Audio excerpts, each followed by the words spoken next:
le mot citron. Bonjour, je me présente, je m'appelle Fatem Zahra, maîtresse en grande section au groupe scolaire La Fourmilière. Alors en grande section, on commence à introduire des exercices sur la conscience phonologique qui constituent une habileté obligatoire pour apprendre à lire. On commence à apercevoir, à découper et à manipuler les sons. Chaque atelier que vous allez voir a un lien avec le programme et un intérêt pédagogique précis. Alors, vous avez tous un pot dans la main de peinture et vos petits pinceaux, n'est-ce pas? Vous allez entendre des sons et dessiner le son que vous allez entendre. Oh, oh, oh, oh, oh, oh, oh, oh, oh, oh, oh, oh, oh, oh.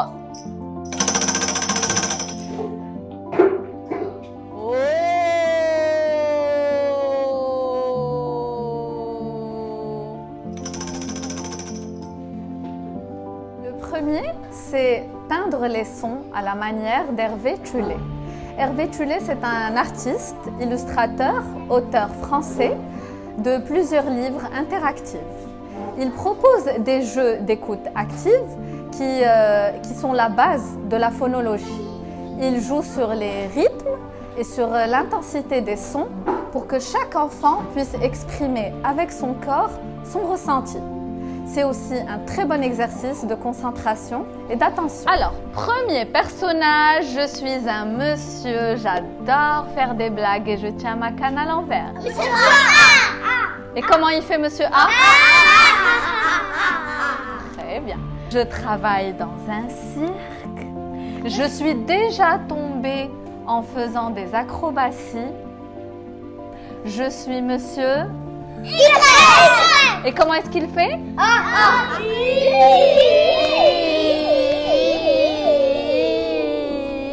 Je vais faire des sons et vous devez poser le pion sur l'alpha qui fait le son que vous avez entendu. Le deuxième atelier, c'est la méthode alpha.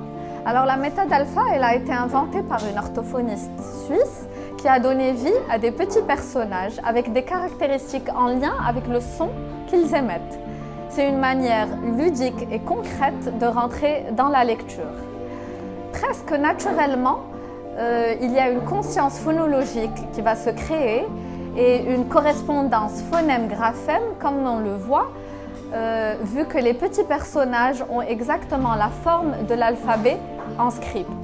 Du coup, c'est une méthode qui est totalement adaptée au monde des enfants. On va voir quelles sont les images qui ont la même syllabe d'attaque. Ça veut dire que ça va être identique. Par exemple, en frappant des mains pour scander le mot. Dans le mot baleine, combien on a de syllabes? Baleine. 2 syllabes. Et enfin, le dernier, papillon. Quelle est la syllabe d'attaque? Pas. Est-ce que c'est la même syllabe d'attaque que parapluie? Oui. Que poisson? Que parchemin?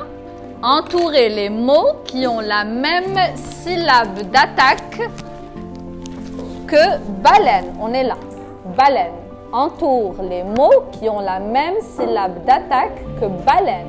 Concernant le troisième atelier, ce n'est qu'après avoir manipulé de plusieurs façons différentes, que ce soit avec l'orthophoniste en classe ou avec moi, les notions de phonologie, qu'on passe à l'application sur une feuille. C'est comme un aboutissement. On va guider les enfants à suivre les étapes sans pour autant les aider, comme ça a été fait auparavant, ce qui va fluidifier le transfert. Il faut savoir qu'en maternelle, les activités sur papier ne sont que le résultat de plusieurs actions qui ont été menées et qui mettent les enfants au centre de leur apprentissage.